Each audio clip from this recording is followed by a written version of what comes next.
Asallallahu an yu'idana wa iyyakum wa jami'al muslimina minan nar. Alhamdulillah, segala puji bagi Allah Subhanahu wa taala yang terpuji atas segala kesempurnaan dan keagungan, dan terpuji atas kenikmatan demi kenikmatan, yang diantara kenikmatannya adalah dengan Allah Subhanahu wa taala mengaruniakan kita kemampuan untuk mentaatinya, yang Allah Subhanahu wa taala sama sekali tidak membutuhkan ketaatan tersebut dari kita para hamba. Allah mensyariatkan, Allah memerintahkan untuk hamba berbuat ketaatan, ibadah untuk kebaikan hamba, yang semua itu sebagaimana para ulama menyampaikan, segala sesuatu yang datang dari Allah Subhanahu wa taala adalah sesuatu yang datang bersumber dari kesempurnaan kebijaksanaan, kesempurnaan kasih sayang, kesempurnaan ilmu yang ada pada Allah Subhanahu wa taala, yang menjadikan kita tidak perlu untuk mempertanyakan apa poin positif dari syariat ini dan itu, perintah ini dan itu. Semuanya bersumber dari kesempurnaan kasih sayang dan kebijaksanaan, ya, dan semuanya kebaikan kembali kepada hamba, merupakan bentuk kasih sayang Allah Subhanahu wa taala. Allah memerintahkan ini dan memerintahkan itu, melarang dari ini dan melarang dari itu. Yang kebaikan kita tidak akan terwujud ketika kita berusaha menserasikan diri kita dengan apa yang diinginkan oleh Allah Subhanahu wa taala. Setidak masuk akal apapun perintah dan larangan tersebut, kita tidak lebih tahu dibandingkan Allah Subhanahu wa taala. Maka ketika Allah Subhanahu wa taala memudahkan kita jalan untuk menuntut ilmu dengan segala kesederhanaan yang ada, kita bersyukur kepada Allah Subhanahu wa taala karena dengan belajar itu kita mampu melihat sisi positif dari perintah dan larangan Allah. Kita lebih mampu menangkap kesempurnaan yang ada pada Allah, sehingga kita tidak lagi mempertanyakan kenapa harus seperti ini dan seperti itu. Kita lebih mampu untuk sami'na wa ta'na, dan terkadang bahkan kita merasa disitulah pencapaian kita, prestasi kita, kemuliaan kita, ketika kita mampu mentaati Allah Subhanahu wa ta'ala, yang tidak akan bisa direalisasikan tanpa dengan seorang belajar. Dan untuk itulah diantaranya tujuan kita belajar, agar supaya kita mendapatkan kelezatan, rahah dan kenyamanan ketika kita mentaati Allah Subhanahu wa taala. Dan para ulama menyampaikan, inna fid dunya la jannatan man la yadkhuluha la yadkhulu jannatal akhirah. Sungguhnya di dunia ini ada surga yang barang siapa seorang tidak mampu masuk di surga di dunia, dia tidak akan mampu masuk di surga di akhirat. Ibnu Qayyim menyampaikan surga di dunia adalah ketika hati seorang hamba dipenuhi dengan rasa cinta kepada Allah, dipenuhi dengan alasan-alasan yang dengannya dia berprasangka baik terhadap Allah, rasa harap terhadap Allah, rasa takut terhadap Allah, dan semisalnya dari mana-mana keimanan, yang dengan ini seorang akan datang kepada Allah dengan hati yang selamat, dengan hati yang selamat. Yauma la yanfa'u malun wala banun illa man atallaha biqalbin salim. Hari di mana tidak akan bermanfaat banyaknya harta ataupun anak kecuali hamba-hamba yang datang kepada Allah Subhanahu wa taala dengan hati yang selamat, hati yang tidak terdapat di dalamnya kesyirikan, hati yang terdapat di dalamnya prasangka baik terhadap Allah Subhanahu wa taala, hati yang tidak terdapat di dalamnya prasangka yang tidak terhadap Allah Subhanahu wa taala, terhadap syariatnya, perintah, larangan dan ketetapannya. Maka kita bersyukur kepada Allah Subhanahu wa taala yang telah memudahkan kita jalan ke arah itu dengan kita belajar. Oleh karenanya Rasulullah sallallahu alaihi wasallam menyampaikan, ini adalah jalan yang dengannya seorang dimudahkan perjalanannya menuju surga. Man salaka tariqa yaltamisu fihi ilma sahallallahu lahu bihi tariqan ilal jannah. Ya, siapa yang menuntut ilmu, menempuh perjalanan dalam rangka menuntut ilmu, Allah akan permudah langkah dan perjalanannya menuju surga. Wallahul musta'an. Melanjutkan pembahasan kita dari poin-poin bentuk kedurhakaan seorang anak terhadap kedua orang tuanya. Setelah pada pertemuan sebelumnya dua poin yang kita kaji dari sekian banyak poin yang disebutkan oleh penulis. Yang pertama adalah kebakhilan terhadap kedua orang tua, dan yang kedua sikap seorang anak yang suka mengungkit-ungkit pemberiannya terhadap kedua orang tuanya. terkadang sampai memaksa kedua orang tuanya harus menyampaikan, kamu loh 9 bulan di perut saya. Sampai orang tuanya kadang harus kayak gitu, kamu loh, dengan sebab kamu, ibumu itu antara hidup dan mati. Kalau orang tua sudah sampai seperti itu sama kita, sama anak-anaknya, berarti itu sudah sakit sekali, berarti itu sudah puncak. Ya, sebagaimana Utsman bin Affan radhiyallahu anhu ketika dikepung oleh orang-orang Khawarij dan hendak dibunuh, beliau menyampaikan, bukankah saya orang yang memiliki keutamaan ini dan itu? Saya menantunya Rasulullah dari 2 anak perempuannya, saya yang mewakafkan sumur ini dan itu, saya menyiapkan pasukan ini dan itu, yang tidak pernah beliau sebutkan di momen-momen sebelumnya. Ya, terkadang seorang harus menyebutkan kebaikannya terhadap orang lain yang menerima kebaikan tersebut, yang mana ini bertolak belakang dengan sifat dasar kemuliaan yang ada pada seorang. Orang yang mulia nggak enak mengungkit-ungkit apa? Kebaikannya. Sampai orang tua mengungkit-ungkit kebaikannya sama anak, berarti saking dia nggak punya cara lagi ngasih tahu anaknya supaya baik. Dia nggak punya bentuk pendekatan lain ya, supaya anaknya kembali ke rute yang dengannya dia dijaga oleh Allah, diberkahi oleh Allah Subhanahu wa taala. Nah, poin selanjutnya, poin ke-29, as-saraqatu minal walidain. Di antara bentuk kedurhakaan ya, adalah ketika seorang anak mencuri dari kedua orang tuanya. Mencuri dari kedua orang tuanya. Apakah mencuri atau menipu orang tuanya untuk mengambil sebagian dari apa? Hartanya, atau membahasakannya dengan pinjaman yang dia sudah punya komitmen tidak akan apa?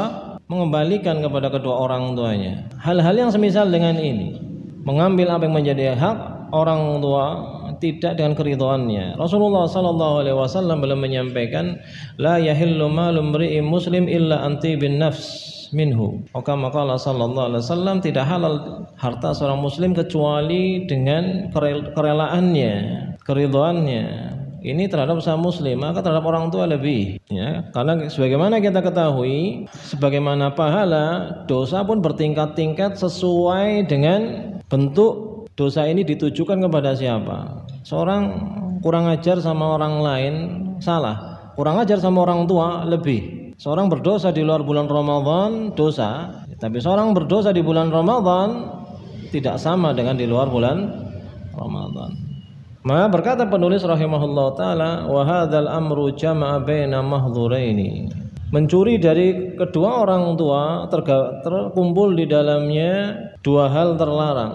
Terkumpul dalam mencuri dari kedua orang tua 2 hal yang terlarang, yaitu pencurian dan kedurhakaan ya, pencurian dan kedurhakaan. Fatajidu minan nas man yahtaju lil mal fayaquduhu dzalika ila saraqati min walidayhi imma likibarihima aw li ghaflatihima. Kita dapati sebagian manusia ya, ketika dia membutuhkan uang, kebutuhan tersebut menjadi sebab dia kemudian melakukan pencurian dari kedua orang tuanya, yang dia mengambil harta orang tuanya dengan satu dan lain cara, memanfaatkan kedua orang tuanya yang sudah tua, yang tidak bisa cermat dan detail dalam melihat aset dan hartanya. Emasnya diganti kuningan misalnya, ada itu ya, gitu itu ya, itu pengen gelangnya mana dan nyiapin apa gantinya ya, ganti kuningan sing abot.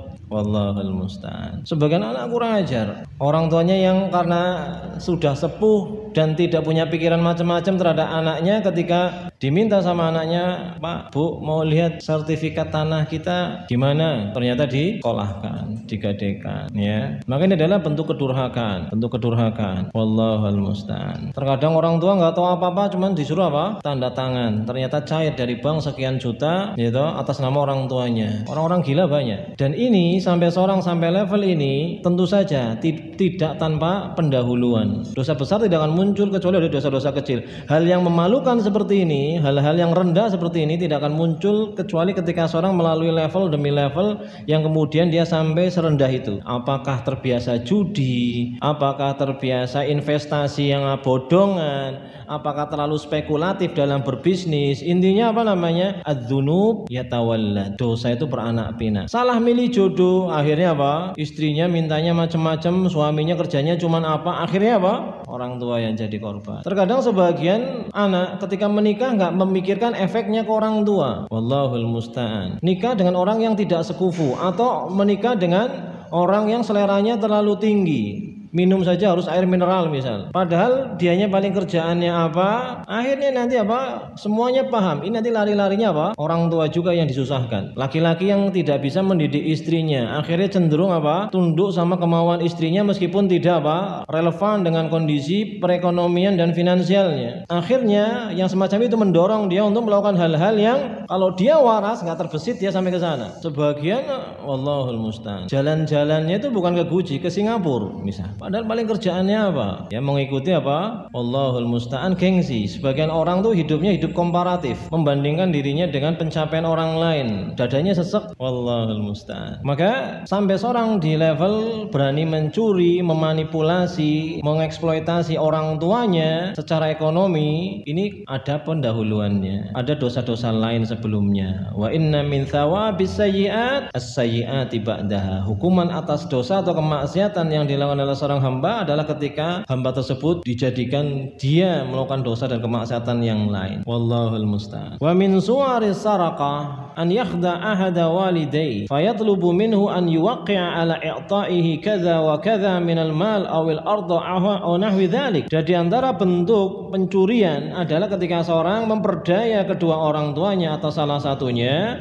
dengan meminta mereka untuk menandatangani sebuah pernyataan bahwasanya harta ini untuk anak ini, rumah ini untuk anak ini, tanah ini untuk anak ini. Sebagian masyayikh bercerita ada anak yang membawa orang tuanya ke mahkamah, ke pengadilan untuk mensahkan surat-surat semacam ini, gitu. Alhamdulillah orang di pengadilannya ditanya si orang tuanya ini yang buta huruf, jangan tahu nggak isi pernyataannya apa. Alah saya manut aja sama anak. Loh bentar dulu, ini di dalamnya tuh isinya ini tanya. Hah? Tadinya ketika si hakim ini minta untuk si anak keluar dulu, kita mau ngomong dulu sama bapak ibunya ente. Enggak, saya harus nemenin dia, mereka nggak bisa dan sebagainya, saya harus menjelaskan sebagainya. Oh enggak, ente keluar dulu.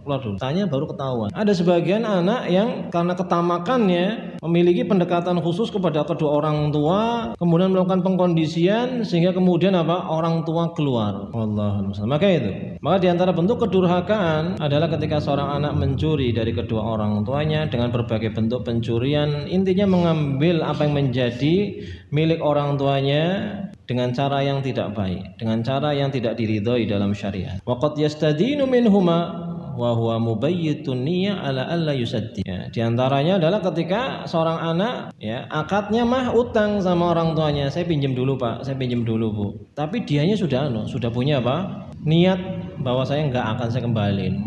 Masa ya ditagih, enggak bakalan ditagih, enggak tega balik. Nah, ini adalah kedurhakaan dan sikap yang menunjukkan kerendahan akhlak.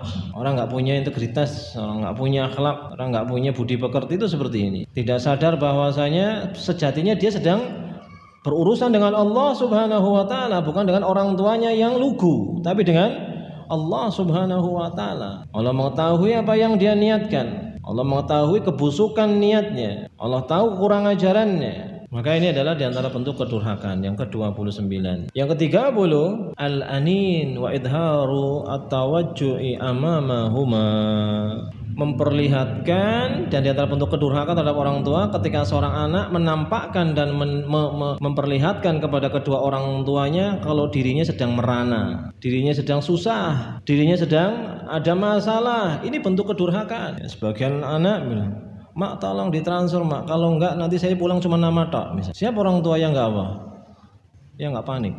Maka termasuk kedurhakaan ketika seorang anak yang semestinya melakukan hal-hal yang menjadi sebab orang tuanya tenang, orang tuanya tumaknina, orang tuanya di rumah tinggal memperbanyak ibadah, baca Al-Qur'an, zikir, taklim, malah disibukkan dengan problematika anaknya, anaknya saya merana, menunjukkan ya tidak ada seorang pun mesti hidup itu penuh masalah. Di Yaman itu ada teman bukan dari Jawa, dari pulau yang makan kepala ayam, makan kaki ayam itu aib. Itu nggak ada yang makan seperti itu. Pinter dia. Wallahul musta'an. Ditelepon sama orang tuanya, gimana sehat kau nak? Aduh, begini bu, kita di sini makan kepala ayam sama kaki ayam.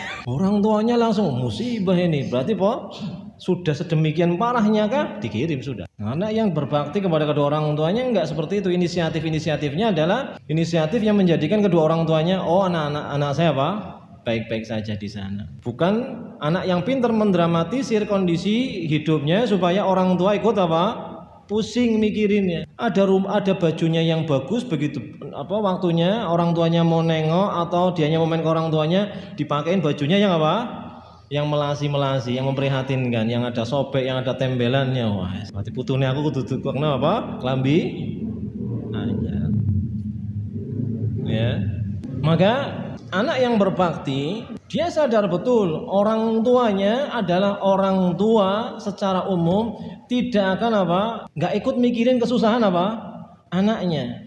Orang tua anaknya nggak usah cerita saja, orang tua itu cari tahu. Sebagaimana disebutkan oleh para ulama, annal insan lan yash'ur annahu al-kabir hatta tuwfiya ummuhu walidu. Seorang itu tidak akan merasa kalau dirinya itu sudah besar, sudah tua sampai bapak atau ibunya meninggal. Kenapa? Sampai tua sekalipun jenggotnya panjang putih semua, kalau orang tuanya masih hidup, orang tuanya itu nggak bisa anggap ini bukan anak saya.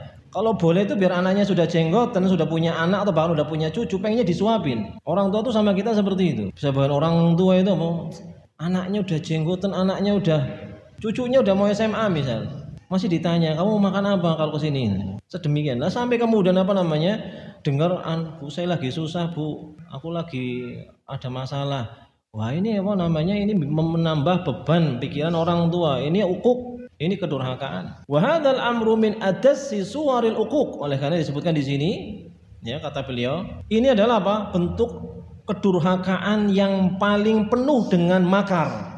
Ya, bentuk kedurhakaan yang penuh dengan makar terhadap kedua orang tua. Ngerjain orang tua ini namanya dasisah atau dasais. Dzalika annal walidaini wa khususan al-um yaqlaqani li musabil walad. Karena kenapa? Karena yang namanya orang tua, khususnya ibu, itu senantiasa mengkhawatirkan kesulitan dan kesusahan anaknya, mesti. Wallahul musta'an. Wa yata'allamani li alamih, dan mereka akan sakit ketika anaknya sakit. Mereka akan panik ketika anaknya panik.